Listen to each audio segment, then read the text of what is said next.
ওকে। আসসালামু আলাইকুম। Dream international travel এজেন্সির পক্ষ থেকে সবাইকে শুভেচ্ছা অভিনন্দন।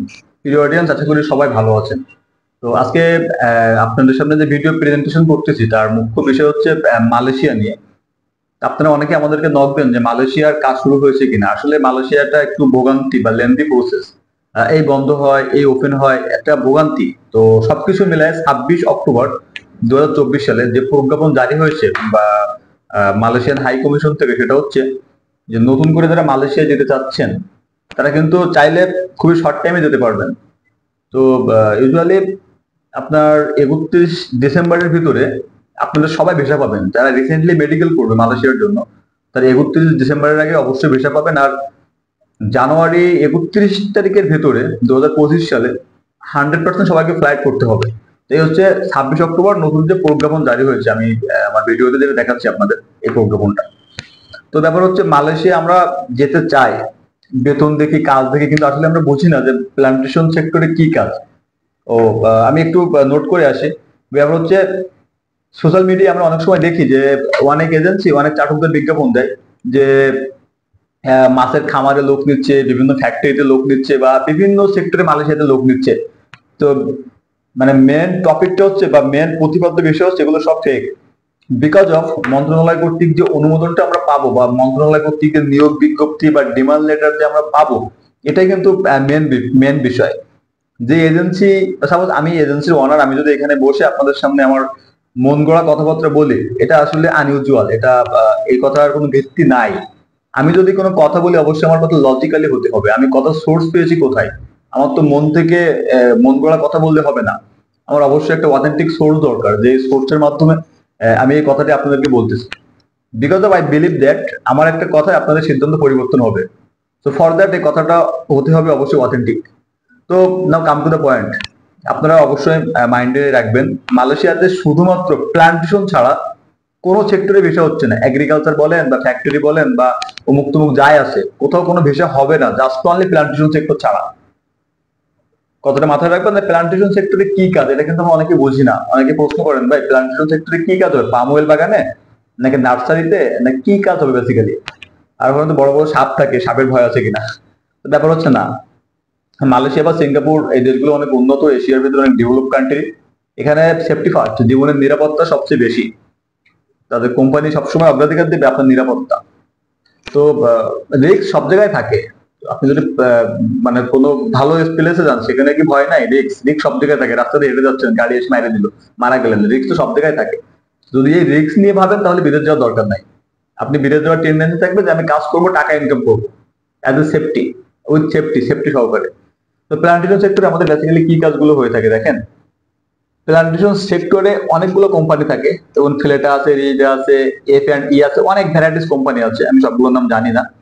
তো বেসিক্যালি আমি যে আমার কাছে দুইটা কোম্পানি আছে, রিজডা এবং ফ্লেটা।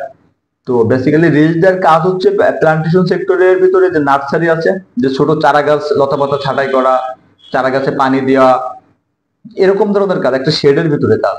আর ফ্লেটা ফ্লেটা হচ্ছে পাম অয়েলের কাজ, ফ্লেটা কোম্পানি যেটা আছে। তো সবচেয়ে সত্য কথা হচ্ছে পাম অয়েলে কিন্তু স্যালারি বেশি এবং ওখানে বেশি টাকা ইনকাম করা যায়। আর রিস্ক বাংলাদেশে থাকা অবস্থায় যেমনটা শুনে থাকবেন যে বিষধর সাপ আছে বা বিষাক্ত পোকামাকড় আছে, না, এমনটা কিছুই না। এত সেফটি সহকারে কাজ করতে পারবেন। সাপ তো সব জায়গায় আছে, মালয়েশিয়া ইন্দোনেশিয়া একটু বেশি সাপ, কিন্তু আপনার কাজের প্লেসটা সেফ থাকবেন, সমস্যা নাই। তো আমাদের প্লান্টেশন সেক্টর বলতে অনেকগুলো ভ্যারাইটি, অনেকগুলো কাজ বোঝায়। শুধু যে আপনার, আমি ছোট একটা উদাহরণ দিই। যদি আমি বিল্ডিং কনস্ট্রাকশনের কাজ বোঝাই, তাহলে বিল্ডিং কনস্ট্রাকশনের কাজ বলতে শুধু রাজমিস্ত্রি ইট গাঁথা কিন্তু না, এটা বোঝায় না।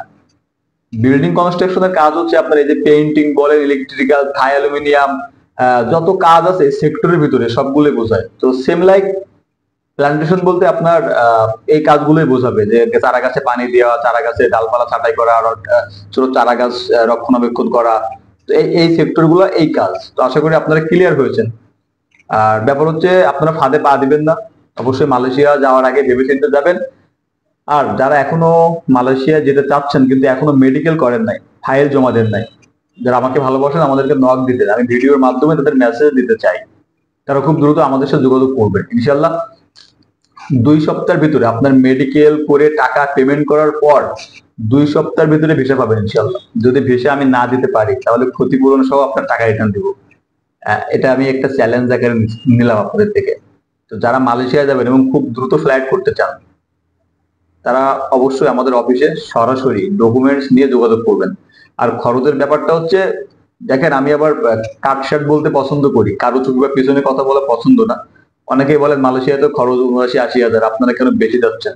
ভাই রে ভাই, বাংলাদেশ স্বাধীন হওয়ার পর থেকে ইতিহাসে কখনো দেখাতে পারবেন যে সরকারি খরচে কেউ বিদেশে গিয়েছে? দেখাতে পারবেন? হয়তো পারবেন না, শুনছেন তো, শোনা কথার ভিত্তি নাই। বিদেশে যেতে হলে সরকারি নির্দেশনা অনুসরণ করতে হবে, কিন্তু রেটের ব্যাপারে মেলবে না। আমি ব্যবসা করি, আমার খরচ আছে, আমি বিনা লাভে আপনাকে পাঠাবো না, আমি লাভ করবো। আমার মতো আরো 2-3টে হাত ঘুরে আপনি বিদেশ যাবেন, তো সবাই এখানে প্রফিট করবে। সরকারি খরচ আপনাদের সুবিধার জন্য বলে দেয়, সরকারি খরচ সরকার পাঠাক না আপনাকে। আমি সরকারের বিরুদ্ধে চ্যালেঞ্জ করতেছি না, আবার নেগেটিভলি নিয়েন না। তো ব্যাপার হচ্ছে, খরচের ব্যাপারটা মাথায় রাখবেন। আপনি সরকারি নির্দেশনা অনুসরণ না করে আপনি সবচেয়ে বেটার হয় বিভিন্ন এজেন্সিতে খোঁজ নেন না। আমাদের কাছে ফোন দিবেন, আমরা যে রেট বলবো, আর তাদের কাছে রেট শুনবেন, তারা যে রেট বলবে, এর ভিতরে কম্পেয়ার করেন। সরকারি রেট দিয়ে কম্পেয়ার করবেন না। আমি যে রেটটা বলবো আর অন্য এজেন্সি যে রেটটা বলবে, এই দুইটা কম্পেয়ার করেন। তবে একটা কথা মাথায় রাখবেন, অনেক বাটপার এজেন্সি আছে, তারা এরকম ভাবে বলবে সে আমি যদি একটা রেট বলি 4 লাখ, তারা বলবে 3 লাখ। এই 3 লাখ বলার পরে আপনার ফ্লাইটের 1 সপ্তাহ আগে থেকে মানে মুভির দৃশ্যপট পাল্টাই যাবে। তারা আপনাকে গান শোনানো শুরু করবে যে ম্যান পাওয়ারের দাম বাড়ছে, ফ্লাইটের টিকিটের দাম বাড়ছে, অবশ্যই রেট বাড়ছে, এই সমস্যা, আপনাকে আরো 1 লাখ দিতে হবে, তাহলে ফ্লাইট নাই। আর আপনি গরিব মানুষ বাধ্য হয়ে কি করবেন? মারামারি করে তো আর পারবেন না, কারণ তারা বাটপারের টাকা দিয়ে আপনার সাথে লড়বে। দিন শেষে ক্ষতিগ্রস্ত আপনি। সো আপনি বাধ্য হয়ে ওই 1 লাখ টাকা পেমেন্ট করবেন। তাহলে ফাইনালি কি আসলো? এক ফার্স্ট আমাকে ফোন দিলে আমি যদি 4 লাখ টাকার কথা বলি, আর ওই এজেন্সি 3 লাখ টাকার কথা বলছিল, কিন্তু আপনি ভোগান্তি বা হয়রানি হচ্ছেন ফাও, টাকাও কিন্তু সে 4 লাখই যাচ্ছে। তো আমি এমনটা না, আমি যেটা পারবো ওটাই বলি। তো মালয়েশিয়া যাতে কত খরচ হবে এটা আমাদের কন্ট্যাক্ট নাম্বারে ফোন দিয়ে বিস্তারিত বসে ডিসকাস করা যাবে। আর যদি মনে হয় যে রেট বেশি চেয়েছি, তাহলে আপনার সুবিধা মতো কোনো বিশ্বস্ত এজেন্সিতে যাবেন। আপনাদের সবার জন্য ভালোবাসা এবং অনুপ্রেরণা এবং দোয়া তো থাকছেই। আর বিদেশে আমার মাধ্যমে যেতে হবে এটা কোনো এই কথা আমি বলি না, বা আমার ইউটিউবে কন্টেন্ট ক্রিয়েটর হওয়ার উদ্দেশ্য এটাও না যে আপনারা আমাকে ফাইল জমা দেন। আমার উদ্দেশ্য আপনারা সচেতন হন। যদি আমার এই ছোট ভিডিওর মাধ্যমে আপনাদের অনেক বড় একটা উপকার হয়, এখানে আমি সার্থক। তো সবাই আমার এবং আমার ড্রিম ইন্টারন্যাশনাল ফ্যামিলির জন্য দোয়া করবেন। আপনার জন্য শুভকামনা। ভালো থাকবেন, সুস্থ থাকবেন। আল্লাহ হাফেজ।